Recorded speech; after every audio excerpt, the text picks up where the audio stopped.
My name is Lashawnda Smith, and I am the host for the First Year Business Podcast. I created this podcast so it can be used as a tool to help guide you through your first year in business. I will talk about the struggles, the tips, the do's, the don'ts, the highs, and the lows. You name it. So, grab a glass of wine, get relaxed, maybe get a pen and paper so you can take notes, and I hope you enjoy today's show. Welcome back to the podcast. We are on episode 6 of the First Year Business Podcast, season 1, okay? And of course, my name is Lashawnda, and I am your host. I am Lashawnda, aka the First Year Business Coach. I basically help you with your first year in business. And today, we're going to be talking about 5 big mistakes that I have made personally in my business this year. One thing that I do want to make sure that I do on this podcast specifically is acknowledge my mistakes. I don't want to position myself as an expert to the point where I do no wrong. Because trust and believe, running a business is a trial and error type of situation. So even experts and even people that are, appear to be dominating, they have some mistakes that they done made, okay? And not a lot of people share their mistakes. So today I wanted to share some mistakes that I've made because for those that do not know, I do have another business. Brand Planners is my other business, and the coaching business is the First Year Business Coach. Well, more specifically, the mistakes that I'm going to be talking about in this podcast episode is over on Brand Planners. The mistakes I made with that business. That is my first physical product-based business that I've ever had. So it was a big learning curve because I had no idea what I was getting into, or I knew that I wasn't experienced in a e-commerce platform or e-commerce based business. And so it's been some learning experiences. So before I begin, I do want to let you guys know that if you are listening to this currently and you would prefer to watch it over on YouTube, we do also have a YouTube channel. All you have to do is hop on to the First Year Business Podcast over on YouTube and you can watch this episode. But let's hop right on into it, okay? So I started Brand Planners in July. It was I got established, I got my LLC and everything for Brand Planners around February-ish, but I didn't officially launch it until around June, July. And the very first thing that I knew that I kind of should have did, but I kind of didn't because I was so focused on creating my products to launch. The first mistake that I made was not growing my audience for Brand Planners before launching my business. That was the first mistake I made. It was almost like I was so in creation mode with my planners that even though I had the social media platforms, I didn't nurture the platform like I could have. And I hear so many people say you need to build an audience base before you launch your business. But my thought process whenever I was in the process of getting ready to launch Brand Planners was, for one, how do I nurture my audience and I don't have a physical product to promote yet? Because coaching is kind of different. You can promote your knowledge, right? But with a planner business, it's almost like how do you nurture your planner audience without having a physical product to show? So that was kind of my disconnect with figuring out how to grow my audience before I launched. And so I didn't really grow my audience until I had a physical product. Well, at least I had a mock-up or a promotional picture that I could utilize for that. And as a result of me not nurturing and growing my audience first, I essentially launched to crickets. And this is what even I myself preach against doing.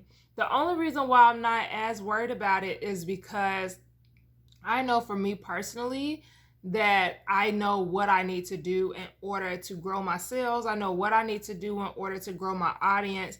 And some people, they launch without they have no knowledge of what they need to do in order to grow their audience. So when they launch the crickets, they're like, oh my God, I don't know how to get people interested in my product. So I think for me, it was more so go ahead and get it out there. So that way you have something to, tangible that you can look at, touch, sell, and then nurture your audience, and build your audience afterwards. So that's kind of the viewpoint that I was doing. I just wanted to kind of get my product out there and then build it afterwards. I don't really recommend that. I don't recommend it if you're easily discouraged, because for one, you might be creating a product that don't nobody want. The only reason why I knew people actually wanted my product is because I had so many clients telling me that they wanted a product like this. That's the whole reason I created the business. And so I knew that there was a need for what I was going to be offering. I just didn't do my due diligence in actually finding my audience beforehand and doing that. Another thing that made me do it this way was because I knew I was going to be running ads. I knew that was going to be like a primary way that I was going to get in front of people. So I wasn't necessarily worried about doing organic growing, because I didn't have the time to try to organically grow on social media. And I knew that once my product was launched, that I was going to be doing full throttle with ads to bring in website traffic, to bring in, my followers and all the other stuff. So that was my mindset. So what I would recommend for you, regardless of which way you plan to launch your business, make sure you know what you plan on doing before or after you launch. So if you plan on growing your audience beforehand, that's a great way for you to start figuring out, depending on the nature of your business, because some of them it will be really easy for you to build your base before you even launch your product. But for some, where you actually kind of have to have a physical product or a photo where you can showcase what it is, you kind of might have to wait until you get those photos in order to be able to kind of hype up the audience. And that's just my personal opinion. There may be another way to do it, but I'm just saying for myself, once I got my product, I was ready to go. I was ready to start nurturing and, finding my audience. But just make sure if you do launch with little to no audience, it's going to take time for you to build that audience base, because it's going to take time regardless.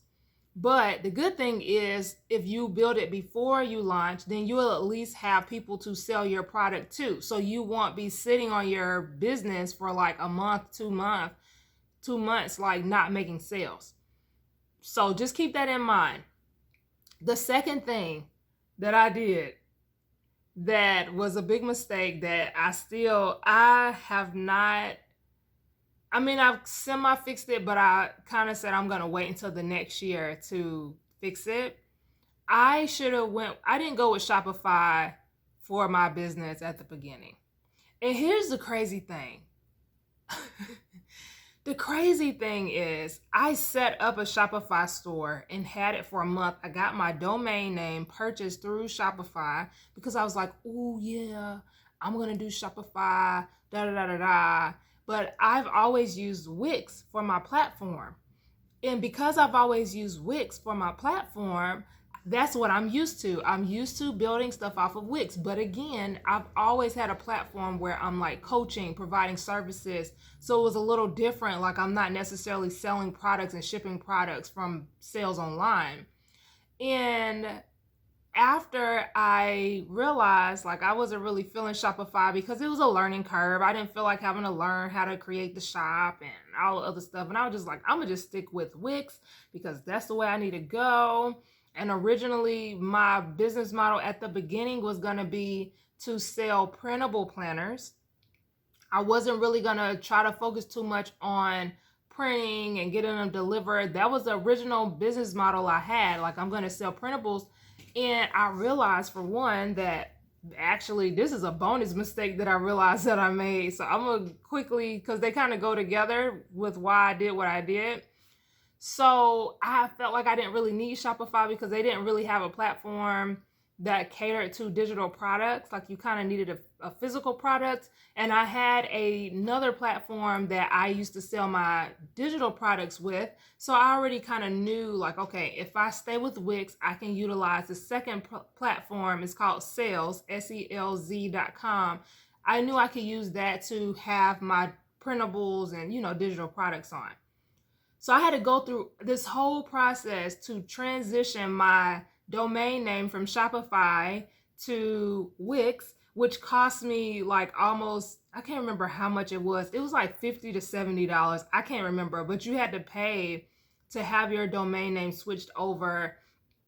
I can't remember what it was that you had to pay for. Like I had already paid for the domain name, but it was something about the switch that you had to pay for, and I was not expecting that. So that was an unnecessary cost that ended up costing me for no reason, And then after I had my Wix website and I realized, okay, it's going to cost these people like $50, $60 to print this planner out in color to make it look the way that I wanted it to look. Because I know some people would be kind of cheap and they would print it out in black and white to make it be cheaper, but it didn't align with my brand. I'm like, I don't want them to have a little cheesy planner. Like I want this to be pretty. I want it to feel good when you get it. I don't want you to have to take that extra step and go and print it out. And then it's like $50, $60 to print it out the way I want you to print it out. It just wasn't realistic. And then that's not even including the price of the planner, like the price of purchasing the planner for me. So I was like, it'll be much cheaper for them as a consumer to just have me print the planner and then sell it to them, and they have a physical planner. That's the only step they have to take is purchase, and then boom, they got a planner, right? So the platform that I use does not specialize in selling physical products. And I knew that if I was planning to sell to the masses, that I was going to have some type of system that was conducive to that kind of workflow. And this one was going to be super tedious. Like they didn't send out, automatic emails whenever your order is shipped, and they ain't do none of that. And so here I am looking at Shopify again, like, dang. I just paid to get my domain name switched from you, okay? That was a big mistake that I made, and I still haven't fixed it all the way. So what I do have Shopify again, but I also have Wix. So this is the way that I've semi-fixed that problem.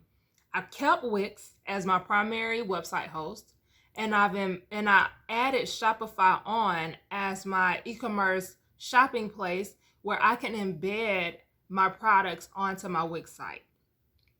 That's how I have it right now. So I technically have both. It's cheaper to have it where you don't have a Shopify store and you just have, I can't remember what it's called, but where you just host your products on there, but you embed it into a different hosting site. Because the thing is, I paid for Wix through the year. So my website is paid for an entire year, and I wasn't about to just throw that away, just because I switched my plan or switched my vision.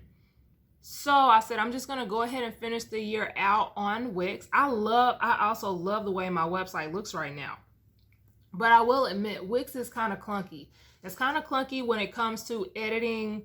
I still stand by Wix, don't get me wrong, but it's a little clunky when it comes to editing only for the mobile version.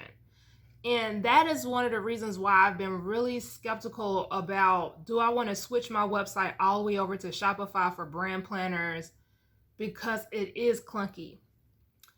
But once I fix it, once I go into the mobile version and edit and everything, it's okay. But for the most part, it's not when you edit your website on a desktop, it's not going to automatically switch to how you want it to look when you go to mobile. And so then you have to edit the same page on mobile, and it just seems like it takes up a lot of time, which is not necessarily a big deal because I could hire out for that once I reach a certain level. But Shopify is so much easier when it comes to selling physical products. If you are selling a physical product, go with Shopify. I'm telling you right now, Save yourself the headache, the frustration. Go with Shopify. I'm going to tell you some of the things that I love about Shopify, even with I think the $10 a month version that I have. I love the fact that you can print your shipping labels through Shopify and what do you call it? You can print your shipping labels and what's the other label called? Your printing slip or packing slip. You can print both of those. You can print all of your orders out at one time. I absolutely love that about Shopify. I'm not going to say Wix doesn't do that. I don't know that Wix does that. I feel like their e-commerce thing is clunky. I personally have not used it. I've played around with it in the past, but I can't say that they have that option. I know for a fact that Shopify has that option, and I absolutely love it. They send out emails in text messages to your customers when you ship their item. Love it. They literally keep your customer updated on the shipping process. And I mean, that alone made me switch to Shopify.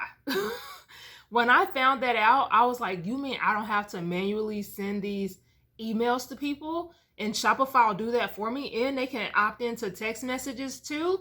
Oh, so that's the second reason why I absolutely love Shopify. The third thing that I love about Shopify is the fact that they have multiple options available for your customers to pay. So they have like all these different like pay later, buy now type options. You could take PayPal, you could take regular Visa, I mean, you could do Apple Pay, you could do, I think they have Amazon Pay now. Whatever type of payments you want to take, Shopify allows you to do that. And I love that because there's so many options that people use now. You're not leaving any money on the table. You're not leaving any money on the table. What's another thing that I like about Shopify? Those are really the big ones that made me be like, you know what, I'm gonna switch. Now this is a small one. I can't really speak for the actual shop part because I don't have that, but for the embedded part, it does look better on mobile. It looks better on mobile, and I do like that about the Shopify platform that I use. I think the only reason why mine is kind of clunky on my website is because of Wix itself. But I think that I've gone to some people's websites that have their hosts with Shopify, and their website transitions to mobile easily. Like it's like no difference.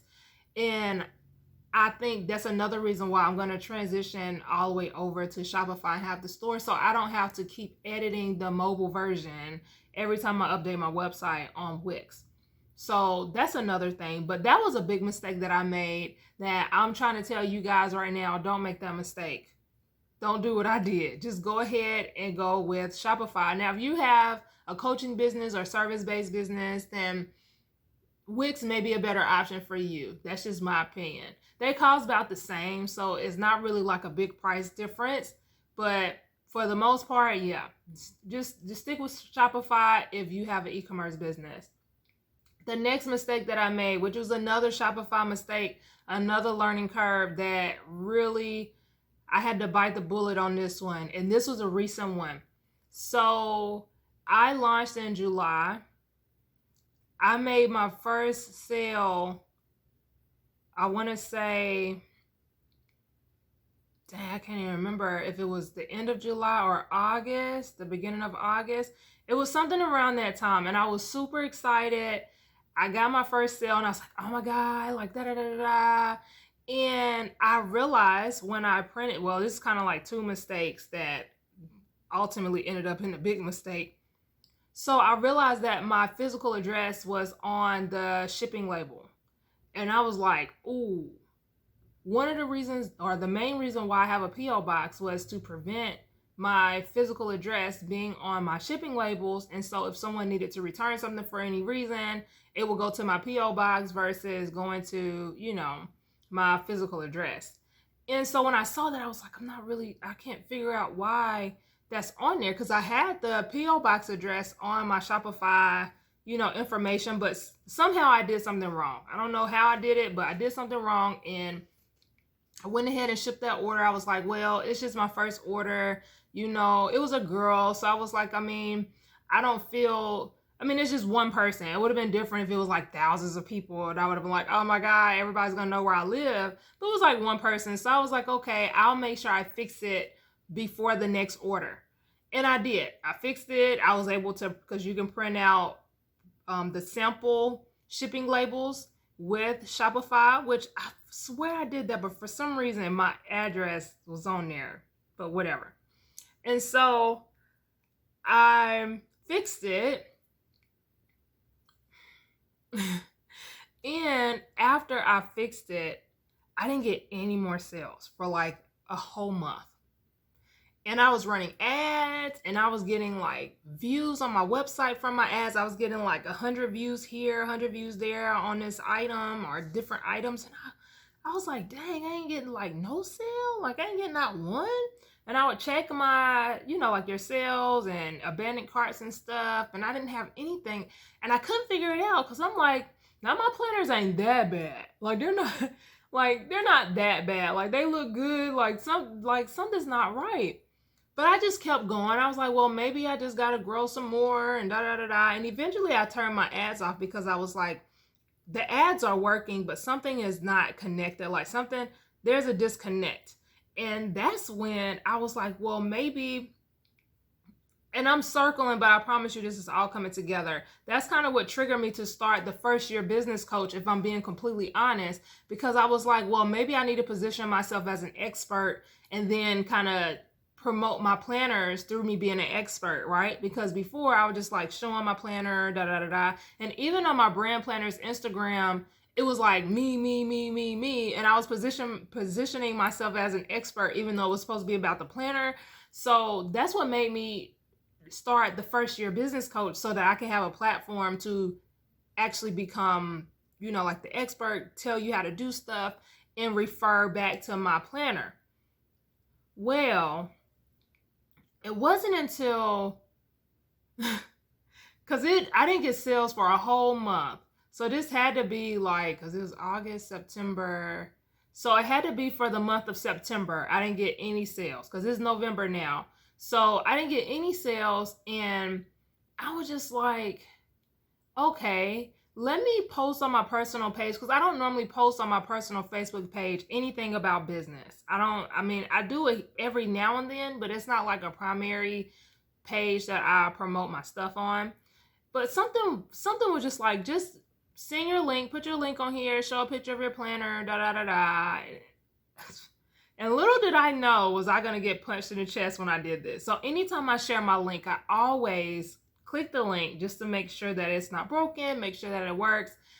And when I went to click on my link, I noticed that my planner said out of stock. And I was like, that's weird, because it's not out of stock. I haven't put that as out of stock.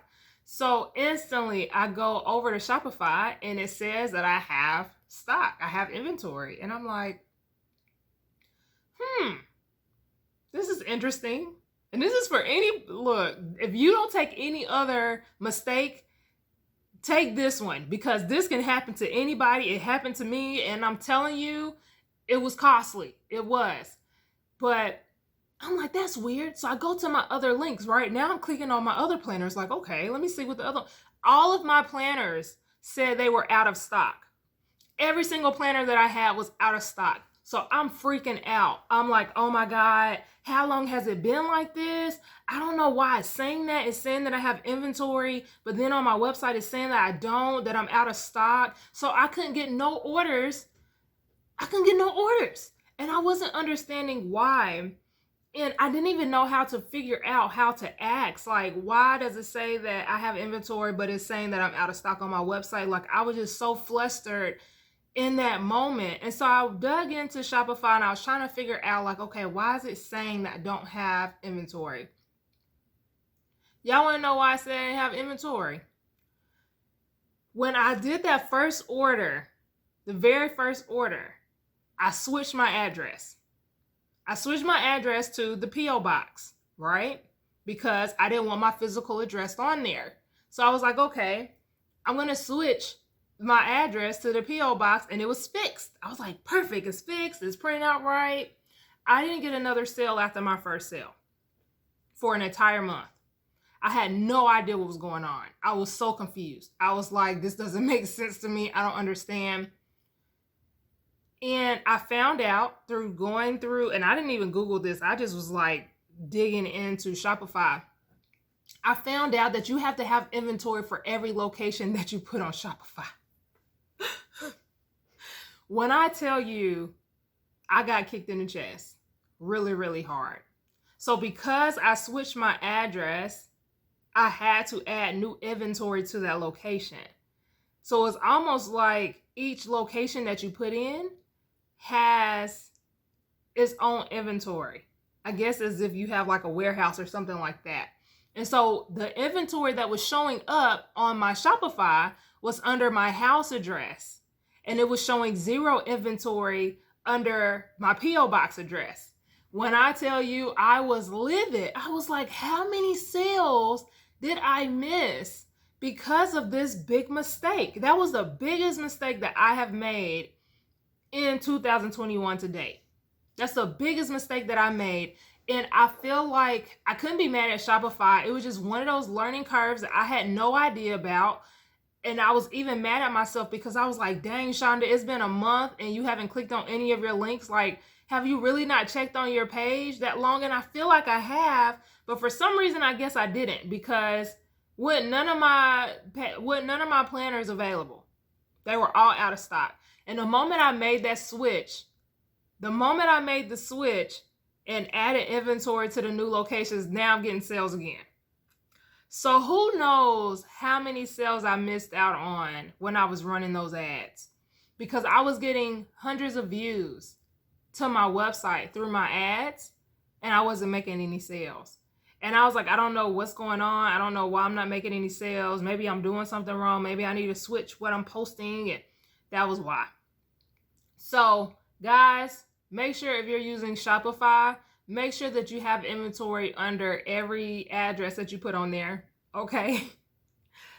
It just hurts me to even talk about it. But anyways, the next mistake that I made was over-projecting. I over-projected. I'm very ambitious. I talked about this in another episode. I am very ambitious, and I will write down some very ambitious numbers. I will write down some very ambitious numbers, and I don't like to change that because those are my goals. Like, that's what I want to hit. And I think that I have to learn to walk before I run. And I think that one of the things that I have an issue with is trying to run before I can walk. And so my goals are very high, and it's crazy because I'll be thinking I can hit them. I'll be like, oh, I can do that. Like, that's nothing. And then I won't do it. And I'll be like, but I did everything that I was supposed to do. Like, I don't understand. And I think it's just because I'm trying to rush the process. So I overprojected my sales for this year. I did. And I overprojected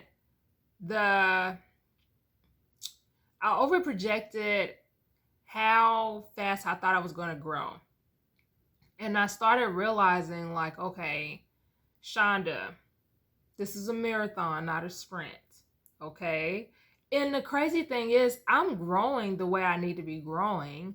I just don't like growing at the pace that I'm growing. And so just for me, I have to make sure that I don't beat myself up when I overproject, because once I get out there, and I think a part of the reason why I don't hit certain goals is because of lack of focus or lack of commitment. And that's actually going to be my word for next year, is commitment.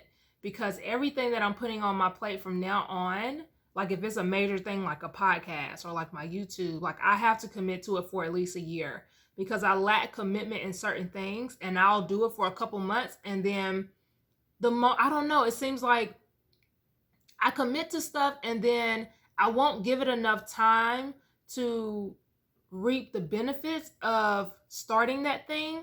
And so then I'll start something new and then I'm on zero. Now I'm starting over again. And so that's why I'm not hitting my projected numbers, because anytime I put effort towards something, I have shiny object syndrome, and I'll start working on that. And so one thing that I'm trying to position myself as now is I have to be committed. I have to be committed to whatever I decide to do. I know brand planners is going to be something that I do for a while. Like, I'm going to be doing this for years. I really want this to blow up. This is a long-term vision that I have. I want that to become like a big brand. And also the first year coach, I have so much experience in starting a new business because I'm always starting something. And I'm always helping people that's starting something. So I feel very comfortable in this industry at the level that I'm at. I'm not the coach that's going to try to help you hit six figures. I'm not the coach that's going to help you dominate on social media. Like, that's normally like the positioning that a lot of these coaches are doing. And even branding, like, I got tired of talking about branding, and that's what I was known for. So I had people constantly coming to me asking me to help them with their brand. And I'm like, well, that's really just one element of it. Like, there's so many different moving parts with business that I be wanting to talk about. And I felt like I was stuck in this bubble of branding. And so now with me starting the first year business coach brand, it's like, I have room to talk about the first year milestones and what you need to be doing in that first year of your business and things like that. And I just feel like that's going to be a lot more helpful than trying to talk about stuff that I'm not really interested in, if that makes sense. So that was the next thing that was another mistake that I made. Just over projecting what I thought I was going to hit. One thing that I am going to try out going into the new year is, and it's hard to even say it, is not trying to project numbers. So let me explain really quickly. So for example, with my YouTube channel, I was writing down numbers yesterday, and I was like, trying to write down realistic numbers. And I'm like, okay, if I can get 25 new subscribers a week, then that's like 100 a month. And then I'm like, okay, but then that's like 600 in 6 months. And is that really a lot? It's not really a lot for YouTube. So I started looking at the numbers, and I was just like, girl, stop it. And so instead of me doing that, I need to be like, okay, in the next 3 months, I want to post this amount of videos. That needs to be what my projections are, versus I want to have this amount of subscribers. So shifting what I'm focusing on from the numbers to the commitment. Like, if you commit to your YouTube channel, don't worry about how many followers you get. You do what you know you can do, regardless of what followers are on your platform. If you can commit to doing 30 videos in 3 months, and I'm just throwing this out there, then you hit your goal. I have a lot more, what do you call it? There's a higher possibility of me hitting that than me projecting a number that I cannot control. I cannot control the amount of people that decide to follow me. But me projecting how many videos I go out, that's based on my commitment, and that's based on how I decide to stay committed to my goal. That's all me. So my goals need to be in reference to what I can get done, not what other people are going to do for me. Same thing with my planners. You know, it's one thing to project how many sales you want to make, but at the end of the day, your sales are determined by customers, by people buying from you. And so I need to kind of pivot how I create my personal goals so that my goals are not reliant on other people. They're completely reliant on what I do. So that's like really, really big for me. And that takes me to the next thing. The next mistake that I have made in 2021 is trying to do too many things at one time. This is a constant battle. I'm a serial entrepreneur. I can't stay still. I am constantly working on stuff. I'm constantly doing other things. I'm constantly my hands are in so many things. And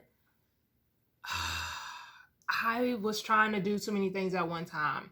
I'm so glad I decided to only launch 4 planners, which I still ended up launching like 6. But in my defense, the 5th and 6th one were just like daily planners, and all I did was switch the cover, so it wasn't really like thorough like these, like the business planners. Those are all the pages are pretty much different. But I was like, I have all of these planner ideas, and I had to force myself not to launch all of them at one time, because I wanted to launch them all, y'all. I wanted to launch every single last one of them that I had an idea, and it would have took me forever. And I'm so glad that I did that, because it's a learning curve having a physical product based business. And I'm like, there's no point in you launching all of these new planners if you haven't figured out how to sell the first 4 that you've launched. And this is for you guys. Look, if don't nobody feel you, I feel you. Okay? When it comes to wanting to do a whole bunch of different things. If you are launching a new business, you need to pick the top 3 offers. The top 3 offers that you are going to learn how to dominate. Now, one thing that I'm still working on, I don't know how people be doing it, but I hear a lot of the experts and the people that are like hitting 6 figures, hitting 7 figures.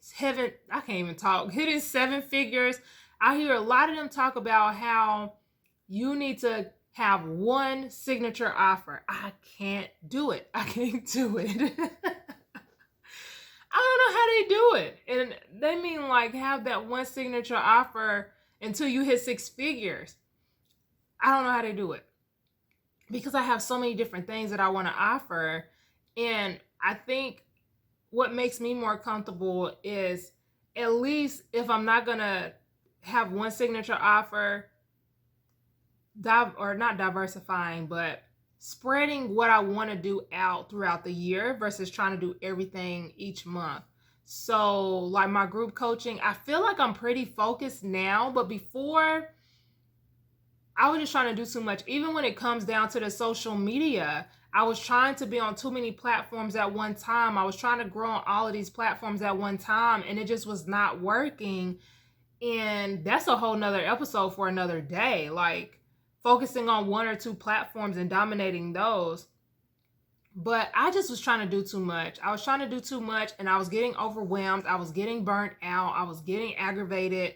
And now I feel like I have such a clear focus that I know what my direction is, and I feel more comfortable, and I feel that it is more doable. I feel like the things that I'm doing right now is more doable. Like even adding the podcast on, it has been such an easy process with me just talking and editing my podcast and uploading my podcast. Like it doesn't feel like work. And that's how I know I'm in my zone of genius, because it doesn't feel like work. And the other stuff that I was doing, like when I create my planners, it doesn't feel like work.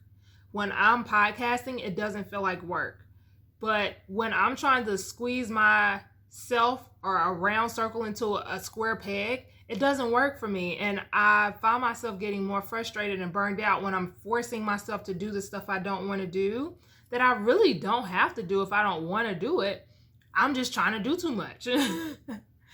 And so next year, I want to make sure that I focus on sticking to the main things that I'm going to do and just focusing on that. And I'm still working on like what those things are going to be. I know for a fact what a couple of them are, like the podcast, my YouTube channel, brand planners, the first year coach.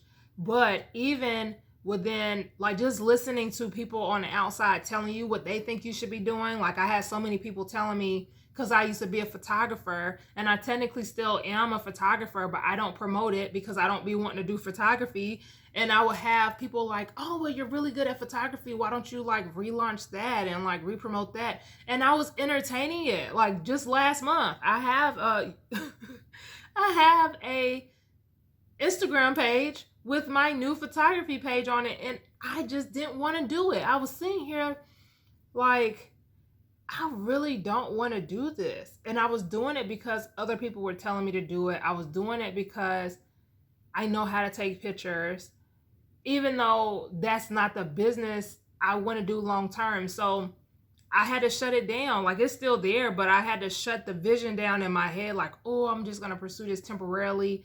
I'm not going to pursue it temporarily. I'm not going to do it at all. I'm not going to do it, because the more you do, the more you're stretching yourself out, or you're stretching yourself thin, and you're not going to be able to juggle everything. And so you're not going to give anything 100% of your attention, and therefore nothing is going to get done good. Everything is going to be mediocre. Everything is going to be half done. I don't curse anymore, guys, so I have to use alternative words, but everything is going to be half done. You're going to half step in everything that you're doing, because you're trying to dip your hand in too many things. You're just trying to do too much. And so don't make that mistake in 2022. Figure out what your top 5 things are that you are going to commit to doing for 2022, no matter what, and don't add nothing else onto it. Especially when it comes to business. It is hard to juggle a whole bunch of things in business. It is. It is hard to juggle a whole bunch of stuff in business. And if you try to do it, it is not going to work. It's not, unless you can hire a virtual assistant. Now, once I hire my virtual assistant now, that's another subject. But I need to be bringing in consistent revenue in the businesses that I have, in the platforms that I have, before I add anything else on. And I'm telling you right now, not doing the photography business was the best decision I could have made, because I was sitting there and I'm like, okay, people are saying you need to do your photography business, but they don't realize that I got to have a website, because I do branding. So I'm like, it has to be right. I can't just like half step in it. I have to make sure I do it right. And then when I post my photos on Instagram, you got to have some type of caption. You got to think about, that's what made me be like, no, I'm not about to do it. Because if I do it, I want to do it right. And I know I don't have the energy or effort or desire to want to do this right. And so I'm just not going to do it at all. Another thing that I was trying to dip my hands into, and I'm wrapping this up now, but another thing I wanted to dip my hands into was food vlogging. I wanted to become a food blogger or food influencer, foodie. I have that page on my Instagram. I'm telling you, like, I had to shut that down too. I was like, nope. And this is all throughout the year. Like, this isn't all at one time. This is just different stuff, different avenues that I've entertained throughout the years. I wanted to become a food vlogger, and I was researching how to take pictures of food and how to do this and how to do that, because I love to eat. I love food. And I was like, hey, I could do this. I can't do that right now. Maybe in the future, but it'll be on like my personal page, but definitely not right now. And then the last thing that I had entertained earlier this year, I want to say, was having a gaming YouTube channel. Because I like playing games. I love The Sims. I have these other games that I play, like City Skylines and the roller coaster game. What's it called? Planet Coaster.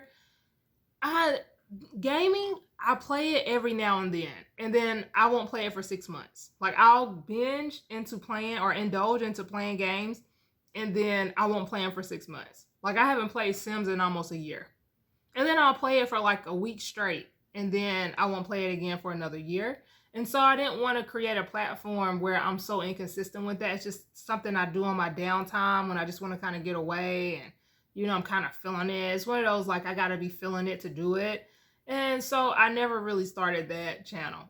And then I also realized that with me doing gaming, I had to like record and edit. And I don't really talk when I'm gaming. So I noticed, like, I was trying to play my game, and then I was like, oh, I'm quiet, I got to say something. And I ain't like it. So, but moral of the story, I was trying to do too many things. Are you trying to do too many things at one time? You need to narrow it down. You need to narrow down the things that you are doing and go from there. Okay, girl. If you're listening to it and if you got this far in the podcast, you are a real fan. You're like the real community. Okay, you're my real community, and you are my girl.